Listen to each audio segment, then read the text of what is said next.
Chapitre 4. Je contemple sans les voir les clients autour de moi, tout en dépiotant un morceau de pain. C'est un vrai plaisir de déjeuner avec toi. Qu'est-ce qu'on se marre ? Je me redresse sur ma chaise, me passe la main dans les cheveux. Désolé. T'as des problèmes au bureau ? S'enquiert Will, mon meilleur ami. Non, de ce côté-là, tout va bien. Qu'est-ce qui t'arrive alors ? Je t'ai jamais vu comme ça, t'as l'air complètement ailleurs.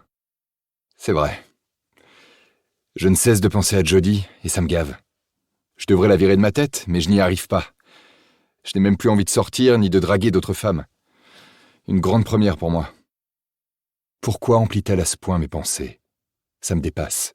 Bon, oui, c'est vrai. Je me suis pris un râteau pour la première fois de ma vie. Et jamais aucune femme n'a refusé de coucher avec moi. Elle ne veut pas ? C'est pas grave. Je vais me faire un point d'honneur à la faire changer d'avis et à la tirer dans mon pieu. Elle est devenue le nouveau challenge. Mais pour cela, il faut qu'elle m'appelle et qu'elle accepte ce dîner. Après les baisers que nous avons échangés, sans parler de cette évidente alchimie entre nous qu'elle ne peut pas ne pas avoir ressentie elle aussi, je pensais qu'elle le ferait. J'attends depuis 3 jours, et attendre, ce n'est pas mon fort. Et c'est quoi cette réaction quand je lui ai dit mon nom ? Putain, cette nana me fout la tête en vrac. Je me retiens de pousser un soupir excédé et contemple plus attentivement mon meilleur ami. Will et moi, nous nous connaissons depuis la maternelle. Nous avons commencé par nous taper dessus à chaque récréation, pour ensuite devenir les meilleurs copains du monde. Après le décès de ma mère, il est l'une des rares personnes à ne pas avoir changé de comportement, alors que les autres me questionnaient, ricanaient dans mon dos ou encore m'observaient avec pitié. Non, lui, il est resté lui-même, présent, sans être envahissant, et il m'a laissé lui en parler le moment venu.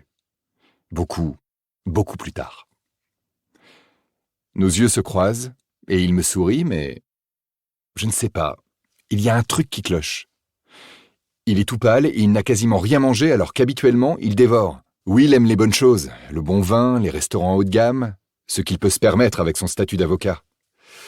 Je le mets souvent en garde sur son début d'embonpoint, et c'est maintenant devenu un sujet de plaisanterie entre nous, mais il s'en moque. Il veut profiter. Il trouve que la vie est trop courte pour se poser des questions existentielles, et peut-être a-t-il raison finalement. Surtout que son côté débonnaire rassure les clients. Et surtout, les clientes. Blond, baraqué, sûr de lui, plus il prend de l'âge et plus il se transforme en viking. Un viking avec un peu de ventre. « T'as fait une connerie ?» lui demandai-je sans répondre à sa question. Il lève vers moi ses yeux bleus très clairs, tout sotte. « Non. Mais ce que je m'apprête à te révéler ne va pas te plaire, Harry, je te préviens. Et j'ai également un service à te demander. » Allons bon, que se passe-t-il ? Je n'en ai absolument aucune idée, mais la diversion est la bienvenue. J'arrêterai ainsi de penser à Jodie, à ses lèvres, à son corps bouillant contre le mien, à ses courbes harmonieuses, à son cul. Bordel, elle paraît si ingénue, si peu sûre d'elle, mais en même temps, elle ne s'en laisse pas compter. Le feu sous la glace. J'ai dit stop, bordel ! Je reporte mon attention sur Will, plutôt que de me prendre la tête avec cette fille jusqu'à en devenir enragé. Tu m'intrigues, vas-y, je t'écoute. Il se racle la gorge, semble chercher ses mots, ce qui me surprend venant de sa part. Il est toujours si sûr de lui. Ce type n'a jamais aucun doute sur quoi que ce soit. Son avenir, ses amitiés, les femmes qui jalonnent sa vie. Ce doit être grave pour qu'il soit à ce point mal à l'aise. Je vois quelqu'un. Depuis plusieurs semaines. Je ne t'en ai pas parlé parce que ma première réaction est « Super !» Alors pourquoi ai-je la sensation qu'il marche sur des œufs ? Elle est mariée, c'est ça ? Veuve. C'est une cliente ? Non. Enfin, pas vraiment, mais nous avons décidé de garder notre amour secret.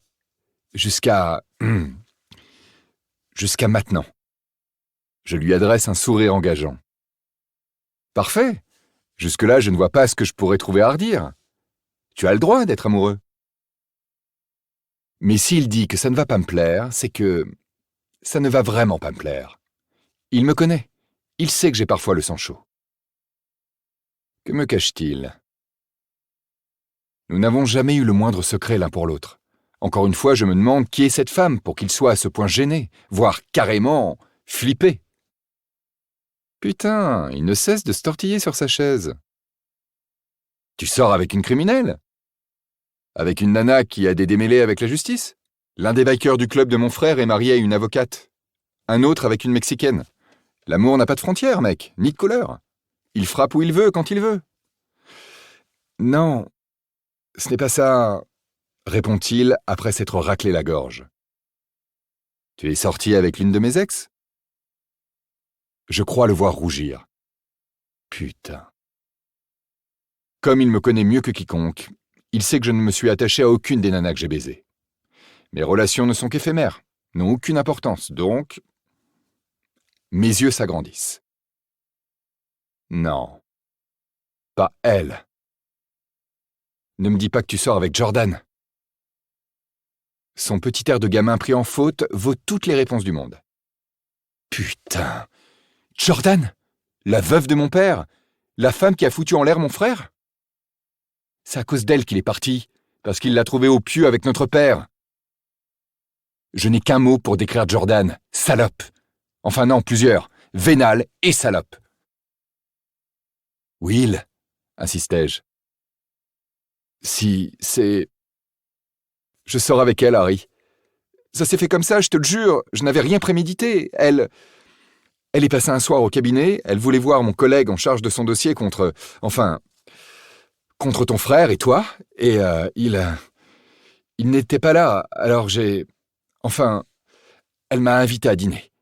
Nous avons beaucoup discuté, et une chose en entraînant une autre, nous... Bordel de merde.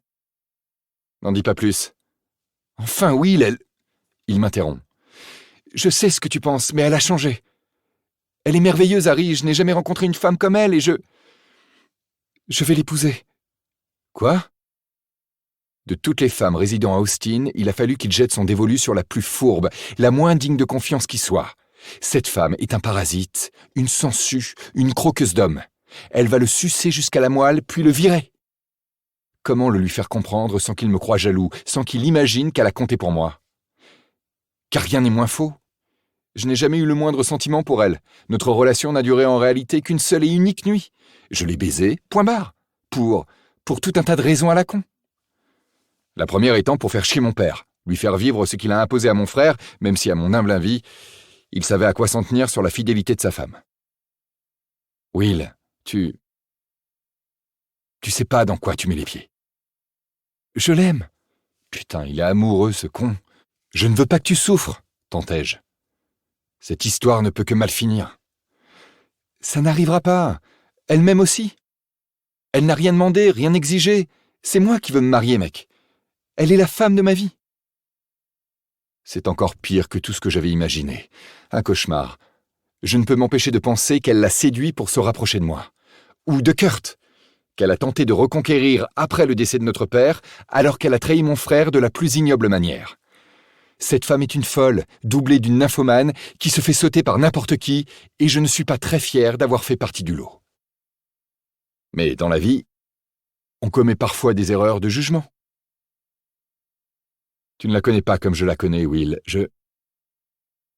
Moi vivant, jamais il n'épousera cette femme, j'en fais le serment. Un grand sourire illumine son visage.